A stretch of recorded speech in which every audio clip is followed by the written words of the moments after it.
Bonjour, et bien une fois n'est pas coutume, mais je commence cette vidéo par un mea culpa. En effet, la vidéo de la semaine dernière comportait malheureusement 4 erreurs. On me les a signalées et je remercie chaleureusement ceux qui m'ont aidé à les distinguer. Donc je vais juste vous lister mes 4 erreurs en vous présentant à la fois mes excuses. La naissance par les étoiles ne concerne pas tous les Gold Saints, mais uniquement les premiers nés de chaque génération. Merci au sanctuaire de Prométhée pour cette rectification. Shura n'est pas vaincu par la technique d'Aiolos. La technique est d'ailleurs contrée par Shura. C'est la puissance de Nike qui l'immobilise, sauvant ainsi Athéna et Aiolos. Merci Time pour la correction. Ares apparaît également dans le manga Sanseiya.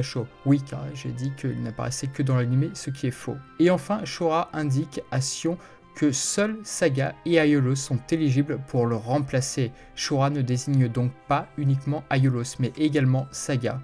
Merci à Alberic Maigres pour cette correction. Voilà, écoutez, je suis vraiment désolé pour ces 4 erreurs sur ma dernière vidéo, je m'excuse platement. Et quant à moi, je vous souhaite en tout cas une bonne vidéo en compagnie de Shura et Shiryu. Ciao!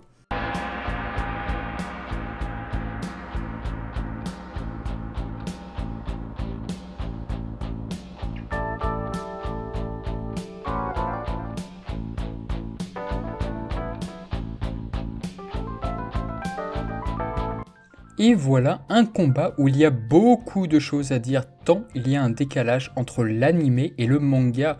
C'est probablement l'un des combats qui a subi le plus de modifications lors de son adaptation en anime, en tout cas sur la phase Junikyu. Et oui, on va parler du combat Shiryu versus Shura. Encore un combat où Shiryu est là. Bon, ça sera le dernier avant longtemps, je pense, histoire que ça tourne un petit peu.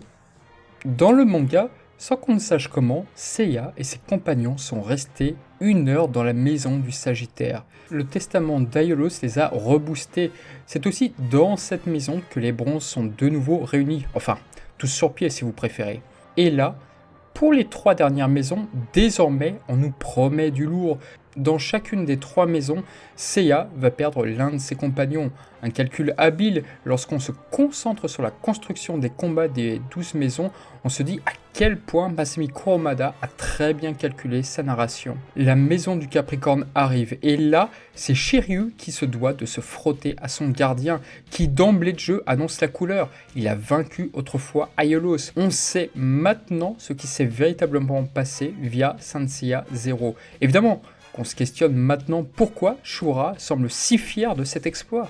Lorsque j'ai commencé à penser au sein des Gémeaux, j'avais d'abord envisagé de le nommer Shura. Comme ce nom venait du mot Ashura, il renvoyait le sentiment d'un être aimant la guerre. Vu que ce nom me plaisait, je me suis dit qu'il était très approprié pour l'homme ayant abattu Aiolos. Je m'en suis servi donc pour le sein du Capricorne. Une des particularités de ce Gold est qu'il est le détenteur de l'arme Excalibur, une technique redoutable qui viendra à bout très facilement de la clause de Shiryu. La seule technique qui semble être aussi puissante, voire peut-être même supérieure, est le grand axe Crusher de Gordon du Minotaur. Si Shiryu perd sa clause, là on commence à dire que fatalement il n'ira pas plus loin et qu'il ne rejoindra pas Seiya et les siens, tout du moins dans le manga. Brillant, Shura parvient même à l'instar de Seiya à trouver le point faible du Rosan Shoryuha. Ce constat nous permet de nous dire à quel point Shura a un bon sens de l'analyse, là où Deathmask n'avait en rien identifié le point faible.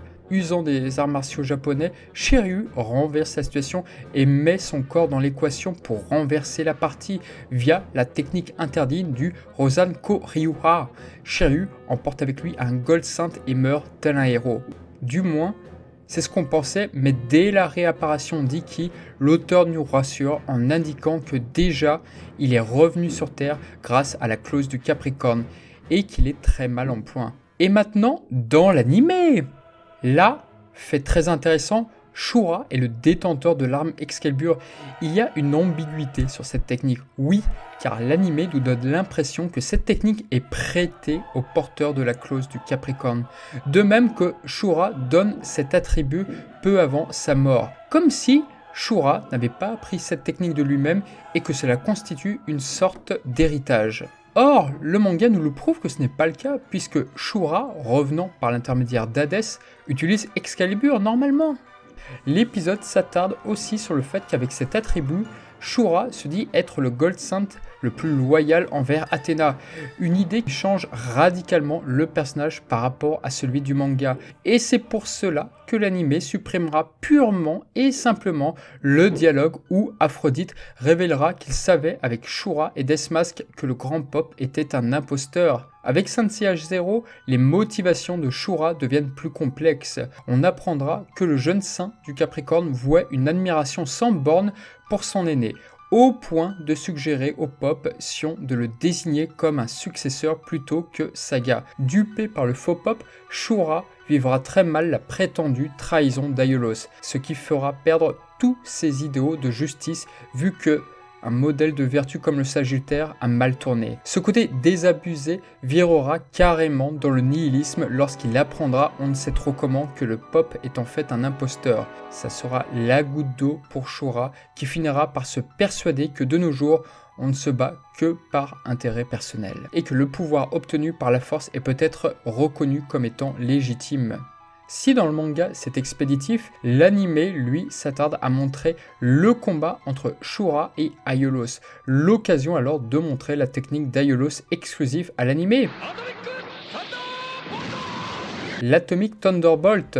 Notons qu'avant l'apparition du Shadon Arrow, Aiolos ne disposait d'aucune technique de combat officielle dans le manga. En soi, l'idée de l'anime de faire de Shura le saint se revendiquant être le plus loyal serviteur envers Athéna est intéressante et tragique même. Malheureusement, toute personne ayant lu le manga ne pourra que s'étonner de ce grand décalage. Par ailleurs, et fait rare, la clause dans l'anime du Capricorne est différente. Si on a vu jusqu'ici des petits changements, notamment sur Camus ou Mu, ici on change le casque. Le staff n'a jamais indiqué la raison de ce changement. Le fait que Shura et Camus suivent d'ailleurs Saga dans le Junikyu, il y a une forme d'uniformisation de ce type de casque, donc ça passe très bien dans le manga. Cela dit, avec le casque de l'anime, oui, Shura paraît bien plus effrayant, d'autant que la manière dont sont dessinés ses yeux ressemble indéniablement à un chasseur.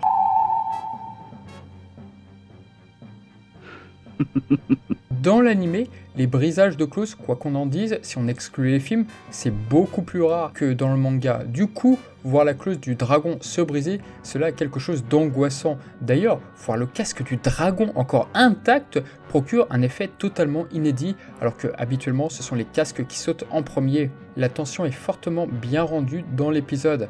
La réalisation de Kazuhito Kikuchi est admirable. Notons que c'est lui qui réalisera les openings d'Asgard et de Poséidon. Plus tard d'ailleurs, il réalisera l'épisode 105 où Shiryu use d'Excalibur face au terrible Krishna. Si vous êtes fan de Dragon Ball Z, sachez qu'il a réalisé le sympathique 7e film autour de numéro 13. Concernant l'animation, si je l'avais évoqué brièvement, mais cas unique, elle est confiée à Kazuko Tadano, son seul et unique épisode sur Saint Seiya. Elle est très célèbre aujourd'hui pour avoir été la character designer de Sailor Moon à l'époque, et on a beaucoup parlé d'elle et de son style lorsque Sailor Moon Crystal est arrivé, avec un style tranchant radicalement avec le sien pour revenir à un style graphique proche du manga. Pour revenir à son épisode, l'épisode est très beau et très agréable à regarder. L'animation où Shiryu perd sa clause est d'ailleurs classe. L'épisode 66, déjà, il y a une bizarrerie.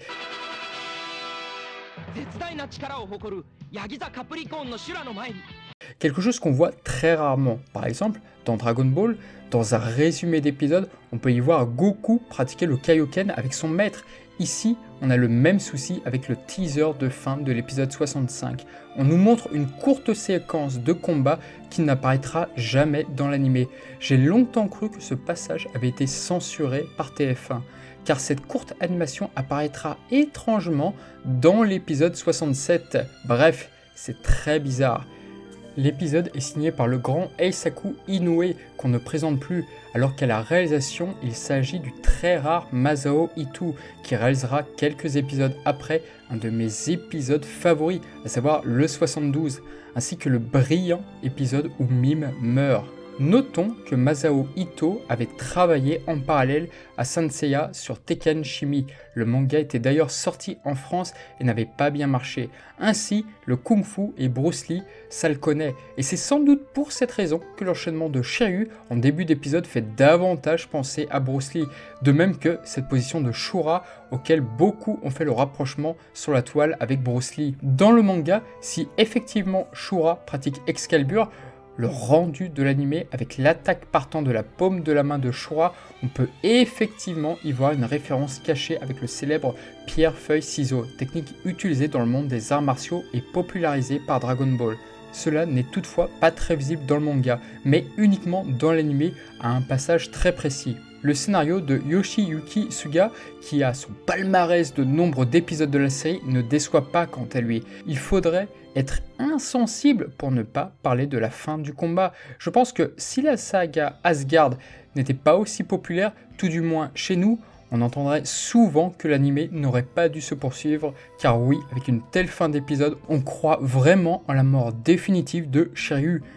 L'épisode met le paquet et il est difficile de ne pas être ému par les paroles ô combien tristes de Doko. En fait, oui, son seul défaut est de ramener à la vie Shiryu. L'anime ayant rattrapé le manga, la série n'a donc pas pu inclure le retour sur Terre de Shiryu, si ce n'est bien plus tard à travers le combat face à Fenrir. On saura ainsi ce qui s'est passé. Voici ce que j'avais à dire sur ce combat très intense en émotion et plusieurs fois salué par sa merveilleuse fin. Quand on associe le sens du sacrifice de Shiryu au staff de l'anime, sans oublier les belles mélopées de Seiji Okoyama, oui, le rendu ne pouvait être que somptueux.